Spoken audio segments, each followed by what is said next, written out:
भाइयों, आज हम बात करेंगे गन्ने के अंदर कैल्शियम नाइट्रेट हमें कब डालना चाहिए, कितनी मात्रा में डालना चाहिए और क्यों डालना चाहिए।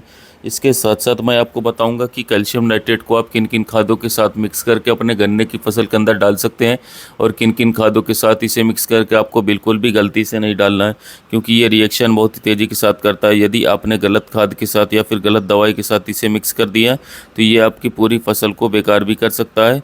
तो इस वीडियो में पूरी जानकारी आपको देने वाला हूं, तो इसलिए वीडियो को पूरा देखें, तभी आप एक सही और अच्छी जानकारी ले पाएंगे। इसके साथ साथ मैं आपको बताऊंगा इसके क्या क्या फ़ायदे आपको देखने को मिल सकते हैं। तो चलिए शुरू करते हैं। यदि आपने अभी तक कृषि मित्र चैनल को सब्सक्राइब नहीं किया तो चैनल को सब्सक्राइब कर लें, जिससे कि आने वाले वीडियोज़ की नोटिफिकेशन आपको जल्द से जल्द मिल सके। किसान भाइयों, कैल्शियम नाइट्रेट के अंदर कैल्शियम होता है और नाइट्रोजन होता है, लेकिन किसान भाइयों इसके अंदर जो नाइट्रोजन है ये नाइट्रेट रूप में होता है, जो कि आपकी फसल को तुरंत मिलना शुरू हो जाता है। यानी कि जो आप यूरिया अपने गन्ने की फसल के अंदर डालते हैं वो 2 से 3 रूप में टूटता है, उसके बाद जाकर के आपकी फसल को लगना शुरू होता है। लेकिन कैल्शियम नाइट्रेट के अंदर जो हमारा नाइट्रोजन होता है वो नाइट्रेट रूप में होता है, ये तुरंत ही हमारी फसल को मिलना शुरू हो जाता है। बात कर लेते हैं इसमें कितनी मात्रा किसकी है। तो इसके अंदर नाइट्रोजन की मात्रा 15.5% पाई गई, जबकि कैल्शियम की मात्रा इसके अंदर 18.5% दी गई है।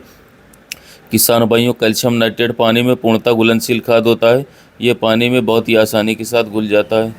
जो किसान भाई नाइट्रेट होता है ये फसल को हरा भरा रखता है और क्लोरोफिल की मात्रा को बढ़ाता है, जिससे कि जो हमारा पौधा होता है वो लगातार हरा भरा बना रहता है। बात कर लेते हैं कैल्शियम की, तो कैल्शियम एक द्वितीय पोषक तत्व है जो हमारे गन्ने के फसल के रंग को बढ़ाता है, इसकी चमक को बढ़ाता है, इसके साइज़ को बढ़ाता है, मोटाई को बढ़ाता है और सुक्रोज की मात्रा को बढ़ाता है, जिससे जो हमारे गन्ने की जो फसल होती है, हमारा जो गन्ना होता है वो मोटा होना शुरू हो जाता है। कुछ रोगों से लड़ने की क्षमता को भी हमारे गन्ने की फसल के अंदर बढ़ाता है।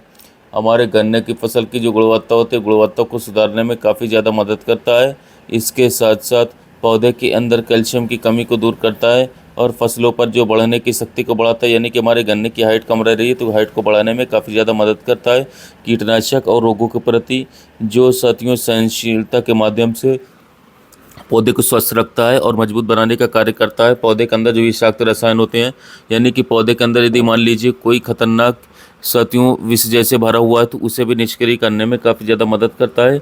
मिट्टी के पीएच मान को भी ये सुधारता है साथियों, क्योंकि मिट्टी का यदि पीएच मान बिल्कुल सही नहीं रहेगा तो हमारे गन्ने का जो एवरेज होगा वो काफ़ी ज़्यादा ऊपर नीचे हो सकता है। तो मिट्टी के पीएच मान को भी ये काफ़ी ज़्यादा सुधारता है।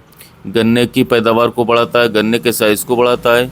तो किसान साथियों ये हो गए इसके कार्य, यानी कि इस तरीके के इतने इतने कार्य कैल्शियम नाइट्रेट हमारे गन्ने की फसल के अंदर करता है। अब बात कर लेते हैं इसे हम अपने गन्ने की फसल के अंदर कब दे सकते हैं और किन किन माध्यम से आप इसे दे सकते हैं। क्योंकि इसे आप स्प्रे के रूप में दे सकते हैं, ड्रिप के रूप में दे सकते हैं और जड़ों के पास नीचे खाद में डाल करके दे सकते हैं। इसके बारे में बात कर लेते हैं। तो किसान भाइयों, यदि इसके डालने के मैं समय की बात करूं तो जब आपके गन्ने की फसल के अंदर लगभग 1 से 2 गन्ने की पोई बन जाती है, वो इसके लिए बिल्कुल उपयुक्त समय होता है कैल्शियम नाइट्रेट को डालने के लिए। बात कर लेते हैं इसके डोज की। तो यदि आप इसका स्प्रे करना चाहते हैं तो लगभग 200 लीटर पानी के अंदर आपको 500 ग्राम कैल्शियम नाइट्रेट डालना होगा। तब आपको अपने गन्ने की फसल के अंदर इसका स्प्रे करना होगा। जो किसान भाई ड्रिप के माध्यम से इसे चलाना चाहते हैं उनके लिए मैं आपको बता दूं कि ड्रिप के अंदर आपको लगभग 3 से लेकर के 4 किलोग्राम प्रति एकड़ के हिसाब से आपको लेना होगा, तब आप इसे ड्रिप में चला सकते हैं। जो किसान भाई जड़ों में इसे देना चाहते हैं, गन्ने की जड़ों के पास डालना चाहते हैं, वे किसान भाई लगभग 15 से लेकर के 18 किलोग्राम प्रति एकड़ के हिसाब से इसे ले सकते हैं और अपने गन्ने की फसल के पास यानी कि उनके जड़ों के पास इसे डाल सकते हैं। तो इस तरीके से आप इसका उपयोग कर सकते हैं। अब हम बात कर लेते हैं कि हम इसका उपयोग किन खादों के साथ मिक्स करके कर सकते हैं और किन खादों के साथ इन्हें भूल करके भी नहीं देना है, क्योंकि यही सबसे बड़ी दिक्कत इसके अंदर है। यदि आपने इसे किसी गलत खाद के साथ मिक्स कर लिए तो आप बहुत बड़ी परेशानी में आ सकते हैं। तो मिक्स आप किन किन के साथ कर सकते हैं उसे मैं आपको बता दे रहा हूँ। किसान भाइयों, आप बोरॉन के साथ इसे मिक्स कर सकते हैं, जिब्रेलिक एसिड के साथ भी आप इसे मिक्स कर सकते हैं, ह्यूमिक एसिड के साथ आप इसे मिक्स कर सकते हैं, सागरिका खाद के साथ आप इसे मिक्स कर सकते हैं और पोटाश के साथ भी आप इसे मिक्स कर सकते हैं। यानी कि मैंने 4 से 5 खाद आपको बताएं, इनके साथ आप इसे आसानी के साथ मिक्स कर सकते हैं। अब मैं आपको बताता हूं आपको इन्हें किसके साथ मिक्स नहीं करना है।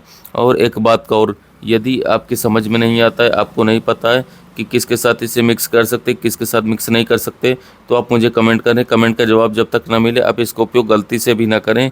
या फिर मेरा दूसरा चैनल है साथियों, वहाँ पर जाकर के साथियों आप पूछ सकते हैं, वहाँ पर तुरंत आपको जवाब दिया जाएगा। अब आप नोट कर लीजिए NPK 0050, इसके साथ इसे आप गलती से भी मिक्स नहीं करना है, साथ ही बोल करके भी सल्फ्यूरिक एसिड के साथ आप इसे मिक्स ना करें, पोटेशियम सल्फेट के साथ आप इसे मिक्स ना करें, सिंगल सुपर फॉस्फेट के साथ आप इसे मिक्स ना करें, कॉपर सल्फेट के साथ आप इसे मिक्स ना करें, और SOP फर्टिलाइज़र के साथ आप इसे मिक्स ना करें, और ना ही आपको इसे अमोनियम सल्फेट के साथ मिक्स करना है।